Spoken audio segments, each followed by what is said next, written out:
Uhali gani mpenzi mtazamaji wa Lifan Media, bila shaka uko sawasawa, na leo tunaendelea kudondosha mchezaji, na kama nilivyoahidi kwamba katika sajili 10 ambazo zimewahi kuleta utata katika historia ya mpira duniani, nitakuletea zote, na namba 10 tayari tumeshamalizana na Roberto Baggio, mchezaji wa klabu ya Fiorentina, lakini pia timu ya taifa ya Italy.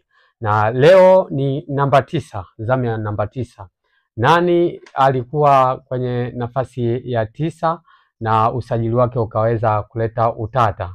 Nitamtaja muda sio mrefu, lakini kabla ya yote, ili tuweze kwenda sawa, basi hakikisha una subscribe, lakini pia bofya alama ya kengele ili tuweze kwenda sawa sawa na uweze kufuatilia moja mpaka mwisho ya usajili huu ambao nimekuahidi. Lakini kabla ya yote, nipende kukushukuru wewe mtazamaji wa Lifan Media kwa support yako, lakini pia niseme machache tu kwamba unaweza ukatoa maoni yako, wapi parekebishwe, kipi kiongezwe katika comment hapo, na mimi nitapitia comment moja baada ya mwingine, basi nitayafanyia kazi. Ni chombo cha kwenu hiki Lifan Media, kwa hiyo maoni lazima niyapitie na kuyafanyia kazi.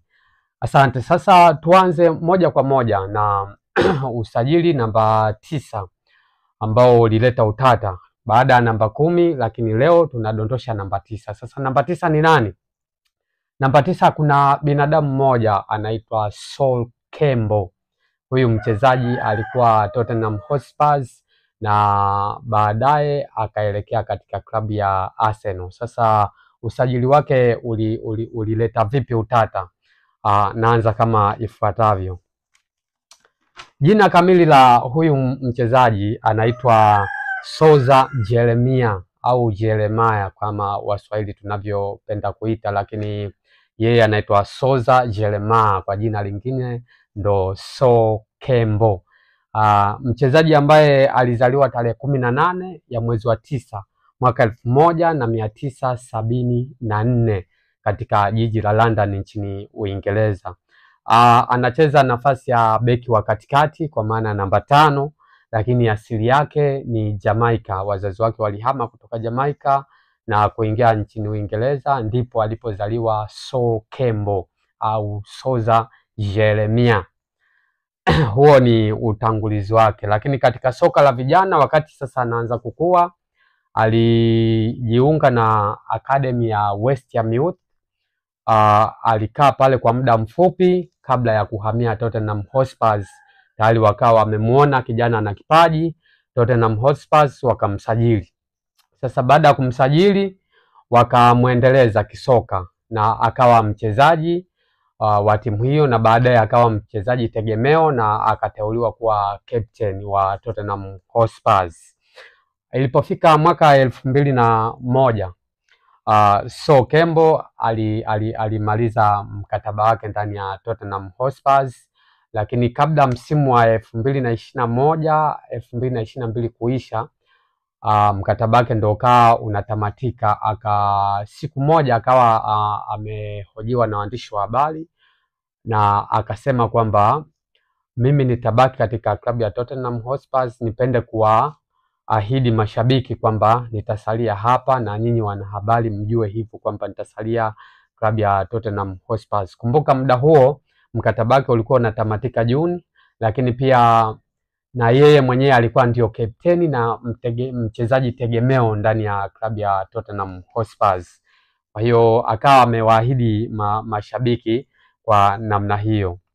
Sasa kwa nini usajili wake ulileta utata? Usajili wake ulileta utata kwa sababu zifuatazo. Kwanza kabisa, sababu ya kwanza ni uhasama wa jadi ambao upo baina ya klabu ya Tottenham Hotspur pamoja na klabu ya Arsenal.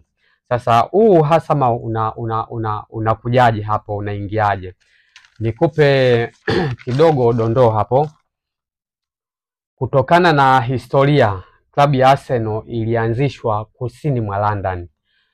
Baada ya muda wakahamia kaskazini mwa London ambako iko klabu ya Tottenham Hotspur.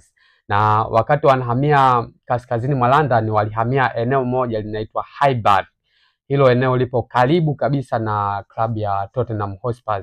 Inakadiriwa kama kilomita 4 kutoka Highbury, hilo eneo ambalo walihamia klabu ya Arsenal kuelekea klabu ya Tottenham Hotspur. Sasa baada ya kuhamia katika eneo hilo la Highbury, mashabiki wa Tottenham Hotspur wakaona kama klabu yao imevamiwa, kwa sababu tayari eneo lile klabu ya Tottenham ilikuwa imeweka mizizi yake, ndio ilikuwa klabu kubwa kwa pale Highbury. Kwa hiyo kitendo cha Arsenal kuhamia Highbury, mashabiki wa Spurs walitoa maneno sana na wakaanza kuwaita klabu ya Tottenham, klabu ya Arsenal wavamizi, na mpaka leo wanawaita hivyo wavamizi. Kwa hiyo uhasama uliingia hapo. Sasa kitendo cha Arsenal kutoka kusini mwa London kuja kaskazini mwa London kukajenga uhasama toka 1913 ambako klabu ya Arsenal ilihamia pale Highbury. Kwa hiyo toka muda huo akajenga uhasama mpaka hivi sasa ni mahasimu kweli kweli. Zinapokutana klabu ya Arsenal na Tottenham inakuwa mechi kweli kweli. Kwa hiyo uhasama ulikuja hapo, na hatua hii iliweka misingi ya uhasama kama nilivyosema. Wao mashabiki wa Tottenham Hotspur wakaona kama wamevamiwa na klabu ya Arsenal katika eneo lake. Kwa hiyo hiyo ndo ilikuwa sababu ya kwanza, uhasama wa jadi uliokuwepo kati ya Tottenham Hotspur na klabu ya Arsenal. Kwa hiyo kitendo cha Sol Campbell kutoka katika klabu ya Tottenham Hotspur kuhamia katika klabu ya Arsenal, mashabiki wa Tottenham wakawa wamemuona kama msaliti namba 1 wa klabu ya Tottenham, na wakaenda mbele zaidi wakamuita Yuda msaliti. Kwa hiyo hiyo ndo ilikuwa sababu ya kwanza kabisa kuleta utata wa usajili ambao ulifanyika na klabu ya Arsenal kumsajili Sol Campbell kutoka Tottenham Hotspur. Sababu ya pili ni yeye mwenyewe Sol Campbell, baada ya kuhojiwa na wanahabari akazungumza na kuahidi mashabiki wa Tottenham Hotspur na waandishi wa habari waliokuwa wanafanya naye mahojiano, akisisitiza kwamba atabaki kuwa mchezaji wa Tottenham Hotspur muda huo akiwa captain, na wengi wakaamini, lakini baadaye akageuka na aligoma kusaini mkataba mpya na akaamua kujiunga na klabu ya Arsenal. Kwa hiyo ile ahadi ilionekana naye amegeuka msaliti, kwa hiyo ikawa sababu namba 2, uhasama ukawa umeongezeka zaidi.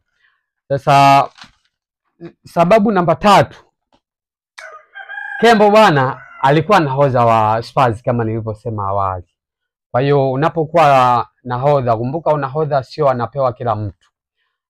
Nahodha ni mtu muhimu sana kwenye timu, anajua mienendo ya timu, anajua mizizi ya timu, anajua miko ya timu, anajua vitu vingi sana kuhusiana na timu. Kwa hiyo nahodha kama nahodha ukisikia anaondoka kwenye klabu na wakati klabu bado inamhitaji, klabu bado inamhitaji kwa nguvu zaidi kwa wakati huo, na yeye ni mchezaji muhimu, basi kunakuwa na maneno mengi ya mashabiki, na lazima maneno yawepo kwa sababu yeye anajua misingi yote ya timu. Kwa hiyo wakati Campbell anaondoka kutoka Spurs kwenda Arsenal, mashabiki wa Spurs wakaona kama siri zao zinaenda kuvuja ndani ya klabu ya Arsenal. Kwa hiyo ndio maana walipanic sana kwenye huu usajili, na hiyo kuwa nahodha ilichochea zaidi kwamba anaondoka katika klabu, lakini yeye ndo kiongozi wa wachezaji ndani ya klabu, anajua misingi ya timu, anajua miko ya timu. Kwa hiyo nayo ilichochea zaidi kuleta uhasama ndani ya usajili wake. Lakini pia sababu ya 4 ni Arsenal kumchukua bure. Pamoja na kwamba Campbell alikuwa captain wa Tottenham Hotspur, pamoja na kwamba aligomea mkataba mpya kusaini, pamoja na kwamba alitaka kuondoka, mashabiki wakaja kuchochewa zaidi na kitendo cha Sol Campbell kuondoka Tottenham Hotspur bure bila klabu ya Tottenham Hotspur kupata pesa yoyote, kwa sababu mkataba wake ulikuwa umetamatika na yeye Sol Campbell aligoma kusaini mkataba mpya.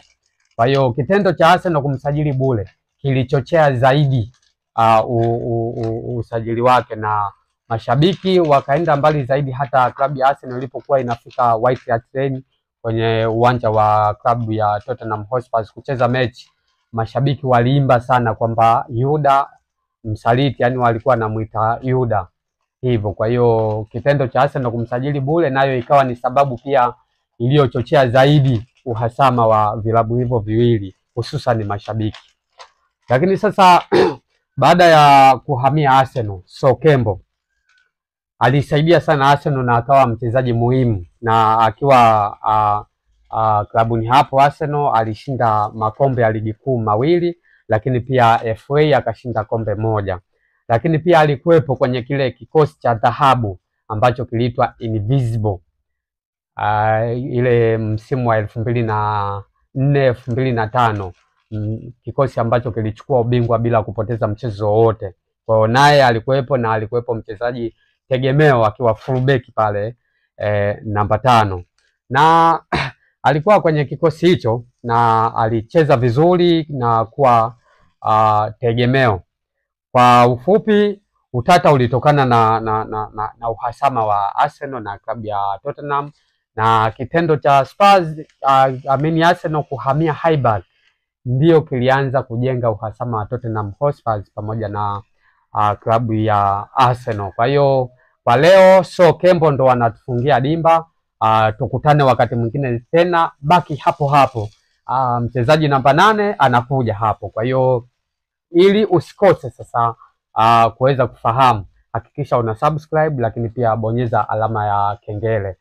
Mara tutakapoweka taarifa mpya, basi utapewa taarifa kwamba Nifan Media wameachia taarifa mpya, na wewe utaitazama kwa wakati mwafaka. Raha ya taarifa uipate ikiwa imetoka hapo hapo, okay?